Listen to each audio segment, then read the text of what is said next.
है दोस्तों, कैसे हैं? आशा करते हो ठीक होंगे और आप लोग की पढ़ाई बहुत अच्छे से चली होगी। तो हम लोग थंबनेल देख के पूरे अच्छे से समझ आ गया होगा कि मैंने ट्रिगोनोमेट्री के अनेक प्रकार के फार्मूले जानेंगे और उनका कोई क्वेश्चन भी जानेंगे। और चैनल पर नए हो तो चैनल को सब्सक्राइब करके दोस्तों में शेयर कर दीजिएगा और कमेंट कीजिएगा कि अगला वीडियो किस टॉपिक पर चाहिए या फिर वीडियो की क्वालिटी ठीक चल रही है कि नहीं चल रही है। देखिए हम लोग इसमें ट्रिगोनोमेट्री ट्री का मतलब होता है तीन और गो का मतलब होता है माप। ट्रिगोन मेट्री का मतलब होता नहीं नहीं गोल का मतलब होता है भुजाएं, तीन भुजाएं की माप। इसका मतलब ही होता है तीन भुजाओं की माप। तो इसमें हम लोग जानते हैं अधिकतम समकोण त्रिभुज के बारे में। इसमें हम लोग जानते हैं किससे समकोण त्रिभुज के बारे में। इस मतलब इसमें हम लोग के पढ़ना रहता है समकोण त्रिभुज अधिकतम। और समकोण त्रिभुज उसे कहते हैं जिसका एक भुजा 90 डिग्री का हो, एक भुजा 90 डिग्री का हो। जैसे मतलब एंगल यहाँ पे 90 डिग्री का हो, उसको बोलते हैं समकोण त्रिभुज बोलते हैं। जैसे ये हो गया ए और ये हो गया बी और ये हो गया सी, ठीक है। और इसका कोण यहाँ भी बन सकता है, इसका कोण यहाँ भी बन सकता है। मान लो कि अल्फा कोण यहाँ बना तो यहाँ बीटा कोण बन सकता है। हाँ, तो यही बात है। तो मतलब कि इसमें आता है, अगर हम लोग 7 क्लास की बात करें तो हम लोग 7 में पढ़े थे पाइथागोरस प्रमेय। क्या पढ़े थे? पाइथागोरस प्रमेय पढ़े होंगे 7 क्लास में। ये क्लास 10th में भी है, ये पूछा जाता है क्लास 10th में, ये सिद्ध करने के लिए पूछा जाता है। तो हम लोग पढ़े थे, ये इसका बोलते हैं एच बोलते हैं, इसका बोलते हैं पी और इसका बोलते हैं बी। इसका फॉर्मूला होता है एच स्क्वायर बराबर पी स्क्वायर प्लस में बी स्क्वायर के बराबर होता है। मतलब कि क्या होता है कि लंब के स्क्वायर प्लस में आधार के स्क्वायर के योग के बराबर के एच स्क्वायर के बराबर होता है, कण के बराबर होता है। बात यही, थोड़ा सा रुकिएगा।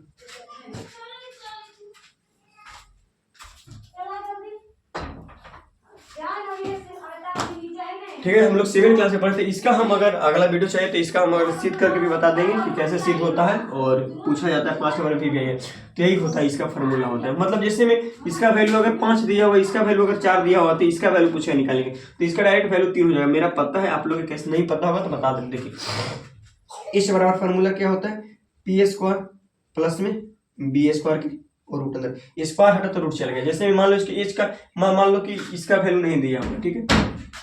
चलो इसका वैल्यू है 3 और इसका वैल्यू हम लोग को निकालना है। तो p का वैल्यू क्या, p बराबर कितना दिया हुआ है? p बराबर दिया हम लोग के 4 के होल स्क्वायर, b का वैल्यू कितना दिया? 3 के होल स्क्वायर, ठीक है। और h बराबर तो 4 के 16 प्लस 9 और 25। तो h बराबर कितना आ गया? रूट अंदर 25। तो h का वैल्यू कितना आ गया?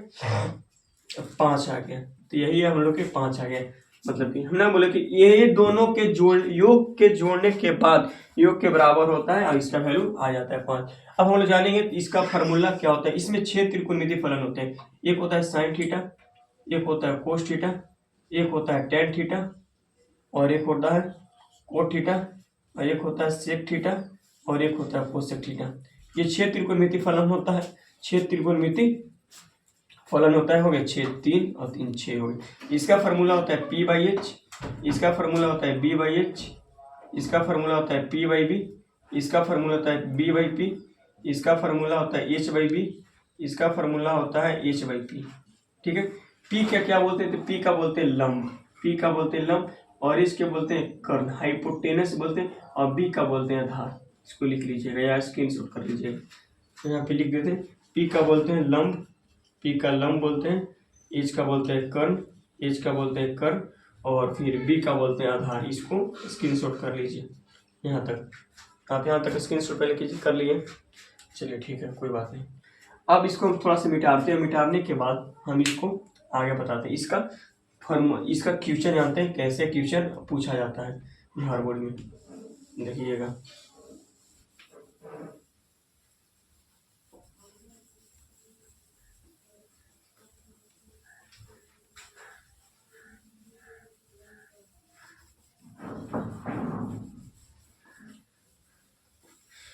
चलिए अब आगे देखते हैं कैसा क्वेश्चन पूछा जाता है। देखिए ऑलरेडी इस पर अगर जो आप लोग का त्रिकोणमिति चैप्टर है 8.1 या एनसीईआरटी का हो या स्टूडेंट फोरम का या कोई किसी प्रकार का बुक हो, वहां से 5 नंबर का क्वेश्चन नहीं पूछा जाता है। वहां से आप लोग को सिर्फ 2 नंबर का क्वेश्चन पूछेगा। सिर्फ कितना नंबर का क्वेश्चन पूछेगा? सिर्फ आपको 2 नंबर का ही क्वेश्चन पूछा जाता है, ठीक है। वहां से आपको 2 नंबर क्वेश्चन पूछेगा। जैसे मैं आप लोग के पूछा रहेगा कि जैसे आप थोड़ा सा देख नहीं बताए, देखिए हाँ देखिए थोड़ा सा भी एक चीज और नहीं बताए हैं, इसको जानकारी देना बहुत जरूरी है। ये मान लो समकोण त्रिभुज है, ठीक है, ठीक है, इसका एंगल यहाँ है, ठीक है, और इसका बोलते हैं लंब, इसका बोलते हैं बी, इसका बोलते हैं एच। लेकिन इतना याद रखना कि अगर कोण बदलेगा तो लंब का मान और धार का मान बदलेगा। एच हमेशा फिक्स रहता है, जो एच है, जो एच है वो हमेशा फिक्स रहेगा। एच जो कर्ण है वो हमेशा फिक्स रहेगा। जैसे अगर यहाँ मान लो कोण बन रहा है, ठीक है, यहाँ अल्फा कोण बना, तो इसके सामने वाला लंब होता है, इसके सामने वाला लंब होगा और यहाँ पे बी आ जाएगा। इसके जो जहां कोण बन रहा है उसके सामने वाला लंब होता है और नीचे में बी होता है। बट अगर कोण यहां बनेगा, कोण यहां बनेगा तो इसके सामने वाले लंब यहां आ जाएगा और ये बी हो जाएगा। जैसे में देखिए यहाँ तो इसके सामने वाला पी हो गया, यहाँ बी हो गया। एक और समकोण त्रिभुज बनाते हैं, यहाँ कोण बन रहा है, ठीक है, तो इसके सामने वाला पी हो गया, यहाँ पे बी हो गया, यहाँ पे एच हो गया, ठीक है, यहाँ 90 डिग्री का एंगल बन रहा है, ठीक है, ऐसा समझ में। हाँ, मतलब कोण अगर ऊपर बनेगा तो पी का वैल्यू नीचे होगा, अगर कोण नीचे बनेगा तो पी का वैल्यू हमेशा ऊपर होगा, मतलब सामने वाला होगा, ठीक है। अब क्वेश्चन यहां से कैसे पूछता है देखिएगा, क्वेश्चन पूछेगा कि यदि साइन थीटा बराबर, ठीक है, 4/5 है तो tan थीटा का मान निकाले, tan थीटा का मान निकाले, tan थीटा। ये आपको 2 नंबर में पूछा जाएगा, 2 नंबर में पूछा जाएगा, ठीक है, 2 नंबर में पूछ। और देखिए आराम से इसका बनेगा। हम लोग साइन थीटा के फॉर्मूला क्या पढ़े थे, तो साइन थीटा बाई फॉर्मूला क्या हम लोग जानते हैं, P/H, या फिर लंब बराबर लंब बटे कर्ण जानते हैं, ठीक है, लंब बटे क्या जानते हैं, तो हम लोग कर्ण जानते हैं, ठीक है। तो हम लोग इतना आप लोग जानते हैं। तो अब हम लोग P का वैल्यू कितना दिया हुआ है, P का वैल्यू कितना दिया हुआ है, तो P बराबर 4 दिया हुआ है। P बराबर कितना दिया हुआ है, तो P बराबर हम लोग के 4 दिया हुआ है। P बराबर कितना दिया हुआ है, तो P बराबर हम लोग के 4 दिया हुआ है। और H बराबर कितना दिया हुआ है, तो 5 दिया हुआ है। अब यहां से हम लोग के B का वैल्यू निकालना है। पहले जब तक हम लोग B का वैल्यू नहीं निकालेंगे, जब तक हम लोग को तीनों का अगर वैल्यू पता हो जाएगा तो ऑटोमेटिक अपने आप बन जाता है, ठीक है। तो B के बराबर फॉर्मूला क्या होता है, तो H के स्क्वायर माइनस में P का स्क्वायर के और रूट अंदर होता है। तो H का वैल्यू कितना दिया है, 5, 5 के होल स्क्वायर, P का वैल्यू 4, 4 के होल स्क्वायर रूट अंदर 5 कितना 25 माइनस में 16 और रूट अंदर, ठीक है।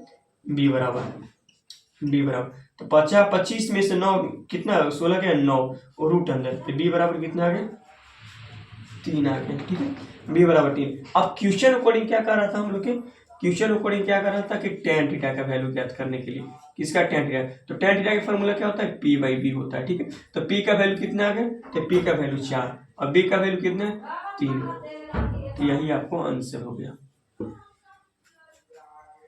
बस अब आप लोग इसी क्वेश्चन से आप लोग निकालिएगा कोस थीटा और फिर निकालिएगा कोट थीटा का मान निकालकर और हमको कमेंट में बताइएगा, कमेंट में बताएं। तब तक के लिए जय हिंद, मिलते हैं अगले वीडियो के लिए। इसी प्रकार प्यार दुलार देते रहिए भैया को, और ताकि हम भी आगे बढ़ सकें और आप लोग का सपोर्ट आना चाहिए।